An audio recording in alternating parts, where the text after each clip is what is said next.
growing up as a woman of color, as a little girl of color, I know how important representation is.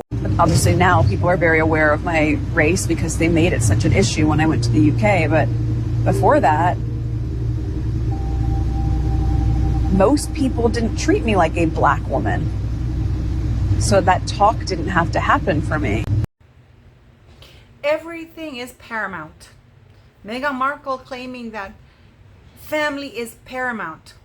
They hop on Jamaica showing that with Paramount president or CEO, whatever it was.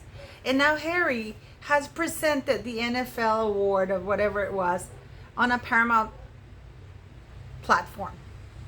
Like NT lawyers said that Netflix is in the process of trying to buy Paramount Plus.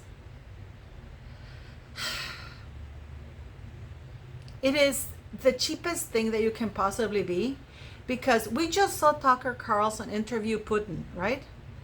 And that's what Harry wanted to do. Remember when he pitched that to Spotify, that he wanted to interview Donald Trump, Putin, everybody? And now he's just handing awards at an NFL show. And then what's not even funny, oh, you stole rugby from us. Just like he told John Travolta, oh, you're dining on my mother. So he goes to the United States and tells the USA people who are very proud of the NFL game that you stole it from us.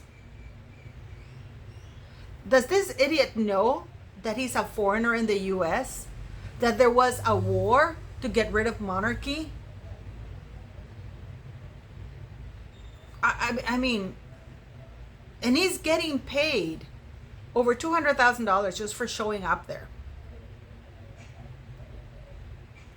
And they're going to Invictus right now. And Meghan Markle's wardrobe is estimated to be costing Invictus Games about $110,000. This is without even counting, because she's making so many demands. Of course she is.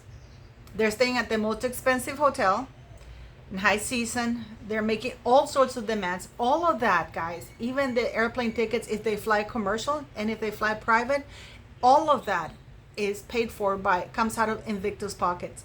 This is while the Invictus Foundation is begging people for money because they claim that there's too many veterans and not enough dough, in spite of the fact that Canada doled out in total $30 million Canadian.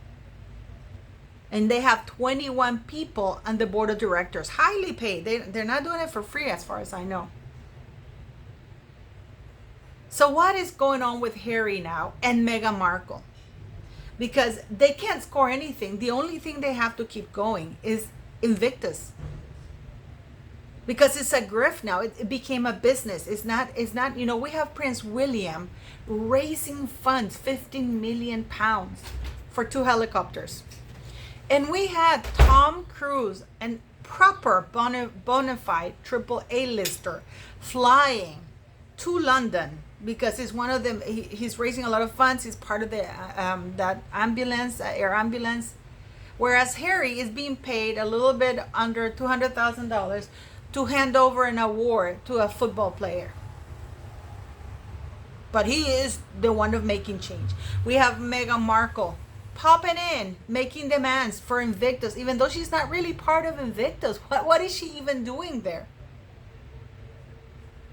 What is she even doing there? It is unbelievable that people are still not being called out. And I know that there's a charity organization wanting to call them out for that, and they want to investigate. Will they investigate? So now we have Harry, and I guess Meghan is convincing Harry that he can interview Putin, and he can you imagine Harry interviewing Putin? That guy would have eaten him alive, because Harry doesn't know a 100th of what this man was talking about. Can you imagine Putin talking about his feelings that me you can see? No, Putin is a real man. I'm not saying that men can't express their feelings. Of course they can. But they don't go like a little bitch on national TV lying about it, defaming people, because everybody knows that family matters. What a mockery of it all is. And the problem that I have is I know you guys don't like to hear it. But yet, everybody making, but the king only saw him 12 minutes. The king only saw, it doesn't matter how many minutes the king saw him. He saw him. He got on a plane, he got his headlines. Harry managed to get his headlines. He managed to show the world that King Charles sent for him. And no people are saying he was uninvited. I disagree. Because we can clearly see that royal protection was set up to pick him up. That Windsor, the luxury suite at the airport, that was set up and paid for by the taxpayers of the United Kingdom.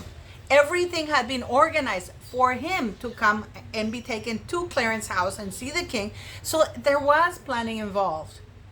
And if King Charles didn't want to see him, he would have simply said no. There's no way that Harry would have gone through those palace doors. So Charles did send for him. Charles did pay for it. And it got Harry's the headlines of a concerned son. And everybody takes small pleasure and small victories. But he only saw him for half an hour. It doesn't matter. He saw him. Harry's gone back and shown the world that he's wanted by Pa. This is what people are missing. If Charles really hadn't sent for him, there's no way Harry would have been picked up by things. He would have had to make his way and stand outside of Buckingham Palace calling, Pa, Pa, it's me, Howie. Please let me know what you think. But what a difference it makes. Now they're whoring to Paramount. Meghan's talking that family's paramount. It's vomit-inducing, beautiful people. It's vomit-inducing. And what they're about to do to Invictus, to the Canadian people, Canada better not be paying for security for them. Because like Auntie said, and I'm going to do a video about it, the U.S. is paying for their security. In the U.S. Isn't it shocking, beautiful people?